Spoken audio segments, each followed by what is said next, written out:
مختصر اور پراسر انداز کے اندر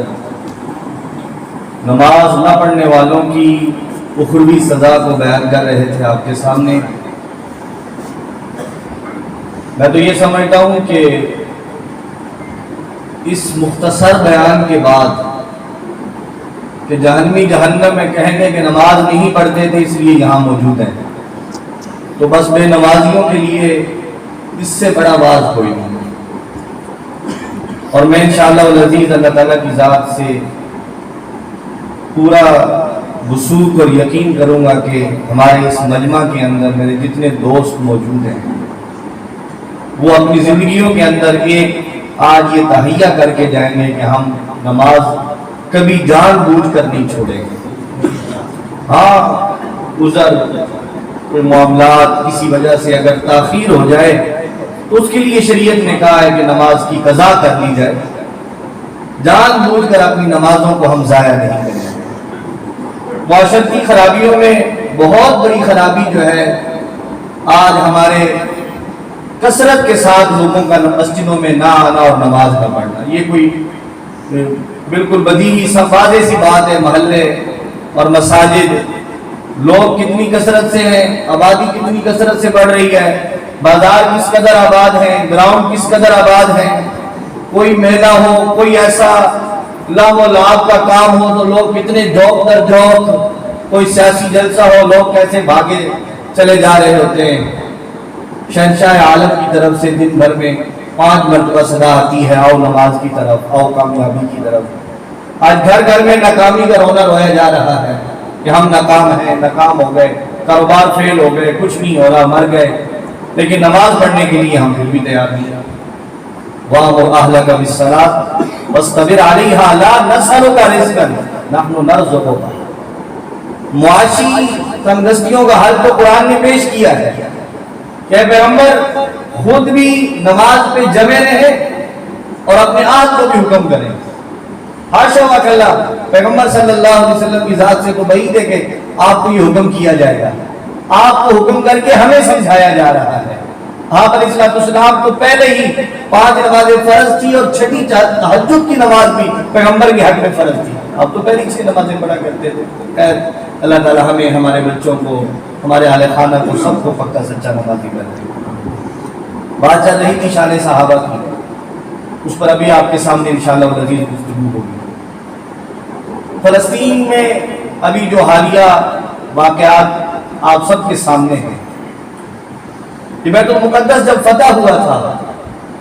جناب سیدنا عمر فاروق رضی اللہ تعالی عنہ کے دور خلافت میں، اور جرنیل اسلام مسلمانوں کے کمانڈر 10 مبشرہ میں سے جناب سیدنا ابو عبیدہ بن جراح رضی اللہ تعالی عنہ یہ اس علاقے میں معمول تھے، تو اللہ رب العزت نے مسلمانوں کو فتح دے دی اور انہوں نے شہر کا تقریباً محاصرہ کر لیا۔ لیکن یہ قرآن پاک پر عمل پیرا روئے زمین پر وہ پہلی جماعت تھی جن کے ایمان کو اللہ رب العزت نے قیامت تک کے لوگوں کے لیے نمونہ قرار دیا۔ ان کا اتنا کامل اور مکمل اور اتنا خوبصورت ایمان تھا، اللہ نے بعد والوں کو کہا ہے کہ تم ان جیسا ایمان لیتے آؤ۔ ابو عبیدہ بن جراح رضی اللہ تعالیٰ عنہ فکر مند ہوئے کہ روئے زمین پر بیت المقدس یہ تیسرا بڑا مقدس مقام ہے، بیت اللہ شریف، مسجد نبوی اور اس کے بعد، اور اگر یہاں جنگ ہوتی ہے، خون خرابہ ہوتا ہے، یہ حرم ہے اور حرم کے اندر اس طرح جنگ ہو، حرم سے مراد محترم مقام ہے،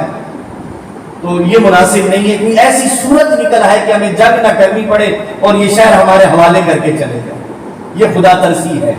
یہ اس بابرکت جگہ کا ادب و احترام ہے جو پیغمبر صلی اللہ علیہ وآلہ وسلم کے شاگرد کے دل کے اندر موجود تھی۔ اسی لیے انہوں نے اس وقت کے جو عیسائی تھے ان سے مذاکرات کی ہے کہ بھی دیکھو ہم غالب تو آ چکے ہیں، قبضہ تو ہم نے کر لیا ہے، اب آپ لوگ یہاں سے چلے جاؤ، نہیں جاؤ گے تو ہمیں لا پالا تلواریں چلانی پڑیں گی، اب بہتر یہی ہے کہ آپ لوگ یہاں سے نکلو اور یہ ہمارے حوالے کرو۔ تو وہ بھی سمجھ گئے، جس طرح اسلامی لشکر فتوحات کرتا چلا آ رہا تھا، انہیں بھی پتہ چل گیا کہ اب ہماری خیر تو نہیں ہے، اس لیے انہوں نے کہا ٹھیک ہے مذاکرات کر لیتے ہیں، لیکن مذاکرات کے لیے آپ اپنے امیر المومنین کو بلائیں، وہ آئیں اور وہ آ کر ہمارے ساتھ اس بارے میں گفتگو شریک کریں، ہم یہ شعر ان کے حوالے کر دیں گے۔ لمبا واقعہ میں تفصیلات نہیں سنا رہا، جناب سیدنا عمر فاروق رضی اللہ تعالیٰ عنہ کے مناقب میں یہ واقعہ بیان کیا جاتا ہے، پھر کس طرح وہ آئے اور وہ چابیاں ان کے حوالے ہوئیں، اور یہاں پر عمر فاروق رضی اللہ تعالیٰ عنہ نے جو ان کے ساتھ گفت و شنید کی، اس میں ان کی جو جائز مطالبات تھے ان کا پورا لحاظ رکھا، اور انہوں نے وہ شہر حوالے کیا، اور یوں مسلمانوں نے بیت المقدس کو فتح کر دیا۔ پھر ایک عرصہ تک یہ شہر مسلمانوں کے پاس رہا، پھر صلیبی جنگیں ہوئیں اور یہ شہر دوبارہ مسلمانوں سے نکل کر عیسائیوں کے کنٹرول میں چلا گیا۔ پھر وقت آیا، کوئی دن زنگی کا دور ہے اور کمانڈر صلاح الدین ایوبی کی تشکیل ہوتی ہے اور وہ جا کر اس شہر کو فتح کر لیتے ہیں۔ تو کمانڈر صلاح الدین ایوبی یہ بھی صحیح معنوں میں پیغمبر صلی اللہ علیہ وآلہ وسلم کے تربیت یافتوں کا پیروکار تھا۔ جو طرز عمل جناب ابو عبیدہ بن جراح نے اپنایا تھا، وہی طرز عمل جناب صلاح الدین ایوبی نے بھی یہاں پر اپنایا،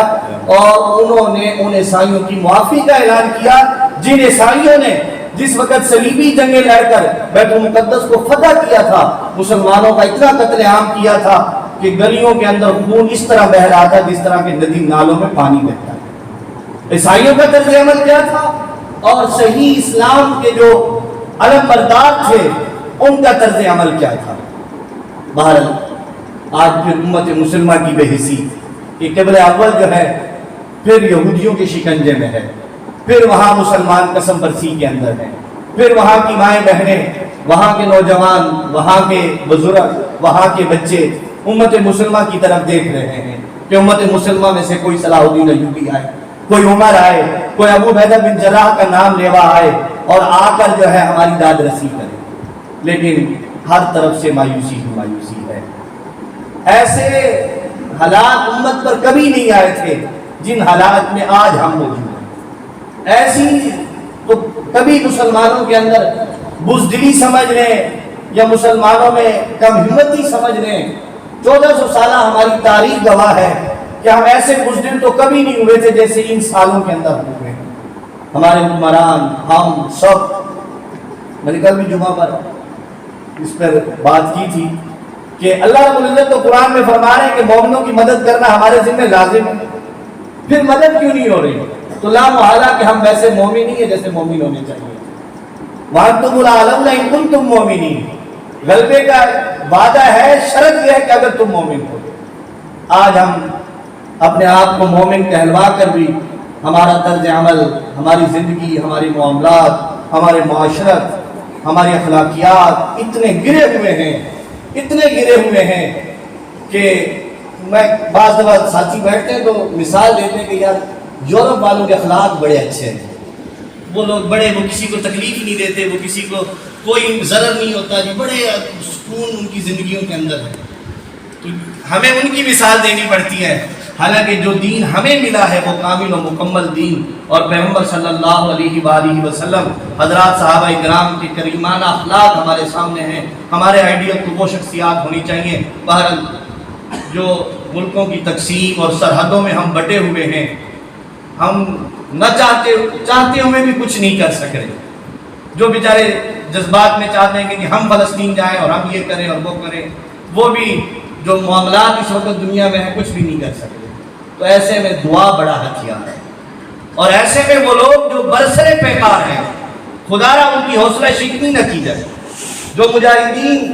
جو بالفعل جہاد میں موجود ہیں اور کافروں کے سامنے کھڑے ہیں، ان کی حوصلہ شکنی نہ کی جائے۔ ہم اگر ان کے ساتھ جا کر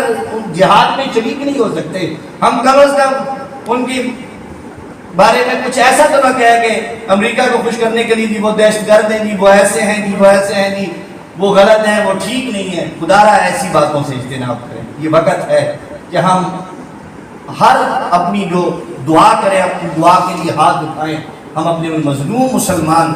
وہ فلسطین میں ہوں، وہ کشمیر میں ہوں، وہ ہندوستان میں ہوں، کہیں بھی ہوں، وہ جماعتیں جو جہاد کے لیے برسر پیکار ہیں، ہم ہر اپنی دعا کے اندر ان کو ضرور یاد رکھیں۔